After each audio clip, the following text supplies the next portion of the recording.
Hi, this is an explanation for week 8. You're in the week 8 activities Dropbox and you are already viewing the videos, so you're on the way to completing the first activity. Our second activity, as you know, is our social emotional learning activity. And this week's social emotional learning activity involves the brain. You're going to take this little quiz here below. You do not need to submit your results. It's just for you to see how much you know about the brain already. You're going to read the brief articles and explore the websites below. And then your activity this week to complete is to create a short and brief video of yourself teaching the hand model of the brain and the workings of the brain.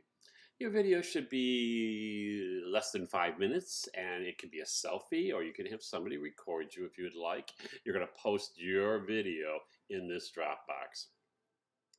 Here's some information about the brain. Here is Dan Siegel explaining the hand model of the brain, which you can teach kids very readily, and they can understand the workings of the brain so much more. This is the model of the brain, and that is actually the written text, the PDF of the of how to go about teaching the hand model of the brain. This beautiful brain just shows what the Western hemisphere versus the left hemisphere versus the right hemisphere of your brain, and what the analytical part versus the creative part. A website about teaching elementary school students about the brain, and just an article on neuroscience, or a website on neuroscience. And of course, I always include the framework in case you need the framework. This week, you're going to discuss your young adult book with your literacy group, and then you're going to finish your blog posting for this book, and you should be on your 7th. I think we have one more week after this for informational books.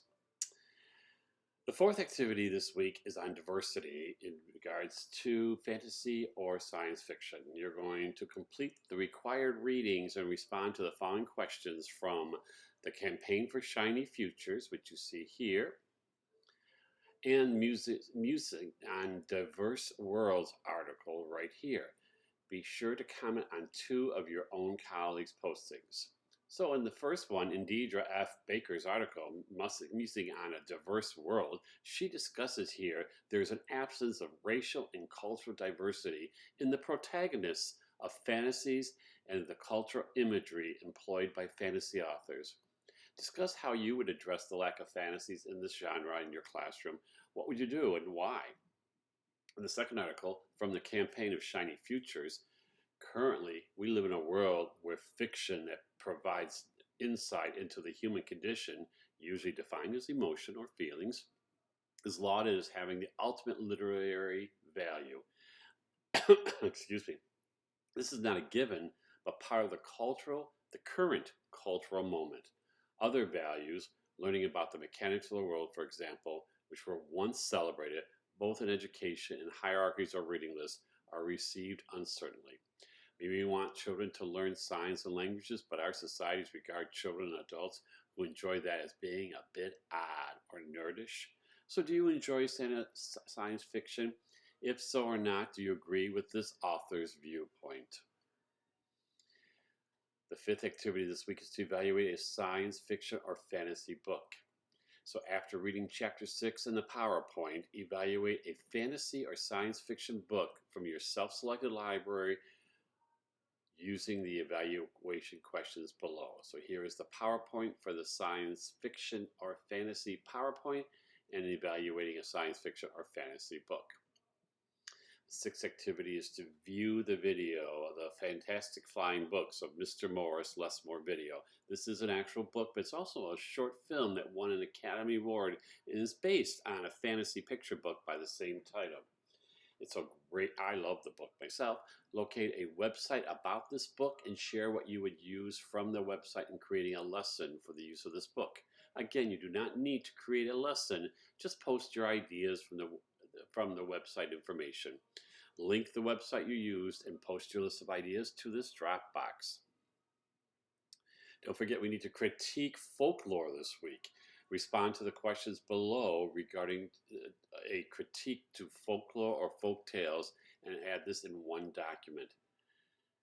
In the March-April 2009 issue of the Hornbook magazine, Joanna Rouge Long explores what makes a good Three Little Pigs. In her article, Some Pigs, read her article found below and decide if you disagree or agree with her decisions and the reasons why. Post your response in this week 8 Dropbox. Folk tales, especially in the Western European fairy tales such as Cinderella and Snow White, have been criticized as having sexist stereotypes. In some ways, the criticism seems valid when one considers the folktale characters are stereotyped. However, the genre, rooted in an ancient oral tradition, reflects its origins. Folktales echo the culture in which they arose. This presents an interesting dilemma. Are the stereotypes present in folktales, such as a beautiful, kind, and helpless princess, bad? Will they damage today's child's concepts of gender-appropriate behavior? Can one story be more powerful, or is it collections of stories that we have to consider?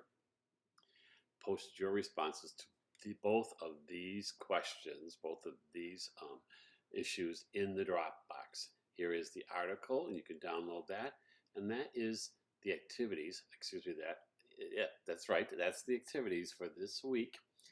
As always, if you have any questions, please don't hesitate to ask me. Otherwise, I'll see you online or I'll see you in the literacy group. Have a great week.